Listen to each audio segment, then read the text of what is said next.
Now that we have the foundational information on sugars, carbohydrates, saccharides, we can talk about how those sugars can be covalently attached to proteins in what's called protein glycosylation.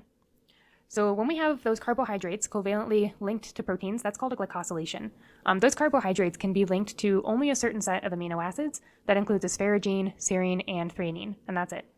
Those glycosylations often decorate the surfaces of proteins, and they have really important roles. Two of the key roles they can play, one is for protection. So we'll see a lot of glycosylations outside the cell to protect it. And another role is for recognition. So we might have a specific pattern of sugars that's recognized by a specific protein to, for example, play a role in cell signaling. And the sugars, you'll notice each one of them has a certain little symbol. So here's the full, a subset of the symbols that are used. So glycosylations can be combinations of different sugars, and they could be arranged different ways and linked different ways. So for example, if we break down this glycosylation using this code over here, we see first we have blue square linked to an asparagine. So that tells us that's an N-acetylglucosamine. And here's the short abbreviation for that N-acetylglucosamine.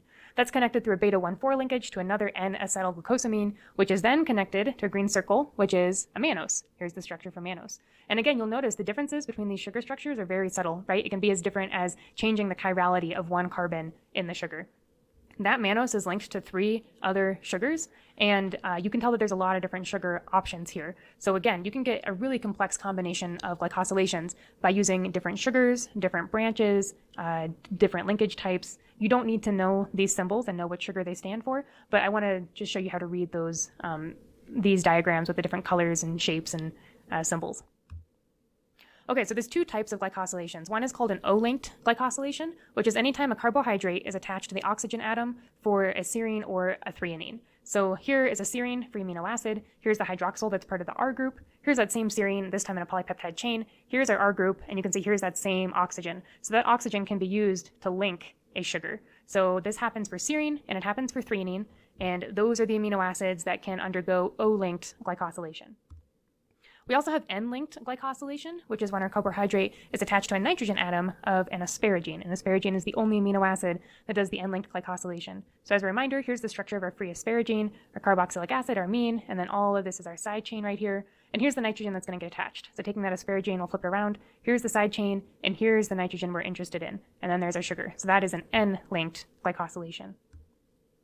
N-linked glycosylations have a common core of sugars in their glycosylation. So this is pretty interesting. All N-linked polysaccharides consist of a common pentasaccharide, or 5 sugars, consisting of 3 mannoses and 2 N-acetylgalactosamines. So here we've got it right. Here's our asparagine, or N-linked glycosylation. And here in this gray shaded area, that's our common core of 5 sugars, including the 3 mannoses and the 2 N-acetylgalactosamines. And you can see it doesn't matter what other sugars are present here. We always have that common core of those 5 sugars there for N-linked. Okay, so what is this doing in the cell? And I gave these 2 ideas of specific recognition. So an enzyme or protein could come along and specifically recognize a certain glycosylation pattern. That's one reason. The other is protection. Let's start with that recognition. So recognition occurs through a family of proteins called lectins. So there's many different types of lectins. What they all have in common is that they recognize specific carbohydrate groups. So lectins have binding sites that only bind a certain combination of carbohydrates. So here, for example, this is one type of lectin called a gallectin, and it's got this sort of cavity in the side of the protein where sugar can bind, and it'll form specific interactions with the amino acid side chains. So these sites A through E here in this gallectin each recognize a specific carbohydrate, and only that carbohydrate. So it will recognize a unique 5 chain of carbohydrates. If we take this gallectin and we rotate it 90 degrees and use a different rendering style, we can see that kind of cavity here where sugars can come in and bind and be specifically recognized. So what are these lectins doing? Some of the things we know is that they play roles in cell signaling, cell adhesion, and they're also really important in the innate immune system. Here's one example of lectins at work in blood type. So your blood type is determined by patterns of glycosylation that are presented on the surface of red blood cells. And another word for red blood cell is erythrocytes. So here's a red blood cell, and then these lines here are meant to illustrate different glycosylations. So folks who have an O blood type have this pattern of glycosylations. It's also shown in this diagram over here. So you've got a galactose, an acetylglucosamine, galactose, and a fucose. Sorry, glucosamine, not galactosamine. Apologies. So here's that same symbol, right, for folks with the O antigen. Folks who have an A blood type have the same thing, but they have this additional N-acetylgalactosamine. B blood type, same thing, but now they have an additional galactose. So lectins specifically recognize each of these blood types, and so humans have found a way to use these lectins as a tool for designing blood type tests. So we can use lectins to test for blood type. Now, that's not what causes blood type incompatibility. That's an immune response from antibodies, but lectins can also specifically recognize each of these sugars differently from the others. Okay, so that was recognition. What are some examples of protection? One example is this type of glycosylation for protection comes up a lot in immune system. So viruses and bacteria that want to avoid attack by a host organism's immune system. So one example, we've got our COVID virus here and of course the spike protein on the COVID virus, right? So here is a zoomed in model of that spike protein. So here would be a lipid bilayer in the virus particle, and here's that spike protein. So we're really zoomed in. And what we're looking at here is this shield of sugars that are there on the surface of the protein, many, many glycosylations. And they're constantly kind of wiggling around because they're all connected by single bonds that can rotate freely, and they have some movement. So the surface of the spike protein is almost completely covered with the sugars. And what that means is it makes it really difficult for an antibody to come in and recognize the amino acid sequence of the protein because it's all shielded by glycans. We also have a movie of this if we want to see it move. When I tried to play the movie in the recording, it crashed my recording. So you'll have to play this on your own, but you can see the glycosylations on the surface of the spike protein, and you can see them moving around if you make it to the end of the movie. It's only about 1 minute, and it's embedded into the slides, so you can play it on your own. All right, so that was one example of protection by glycosylations. Another example is in the proteoglycans that are part of the extracellular matrix. So if we take this word and break it down, proteo makes us think of protein, and glycan we know is sugar. So outside of the cell, there's this stuff called the extracellular matrix.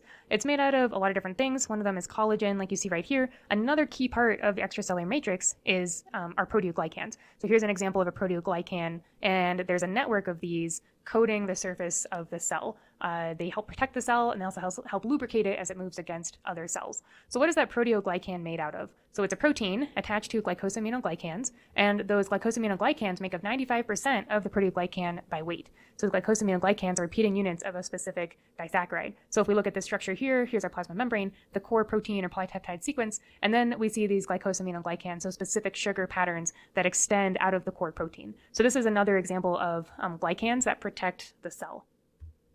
The last example are mucins. So mucins are glycosylated proteins, and they are responsible for your mucus, or at least a lot of the mucus in the body. So mucins are present on epithelial cells, and they help protect the cell from pathogens. So here are our epithelial cells in this diagram. They're meant to line your airways. We also know of epithelial cells that line the intestine, for example, so there's lots of these around the body. If we zoom in on this region here, we see that attached to the plasma membrane of our epithelial cell is a mucin, so it's tethered. And then some of those mucins are also secreted, and those make the mucus layer outside of the epithelial cells. So if we zoom in on what's actually going on for this protein here, what does the mucin look like? The mucin has this stretch with this repeating amino acid sequence that is very, very heavily glycosylated with a lot of O-linked glycosylations. And so each one of these little lines that's drawn here is meant to indicate a glycosylation. And then here is the mucin glycosylation structure. So again, this is another example of glycosylations that are used for protection. All right, so practice problem. Images on the right are from a blood test that uses lectins added to a blood sample to determine the blood type. When a lectin binds its partner, it can cluster with other lectins to cause agglutination, which is a word meaning clustering, specifically of the red blood cells in this case. Explain the molecular basis for this blood type test. And again, here we have someone with type AB blood, and they add anti-A lectin or anti-B lectin, and they see this agglutination. But they only see it depending on the blood type. So this whole column here is anti-A lectin, and this whole column here is anti-B lectin. So explain the molecular basis for this blood type test.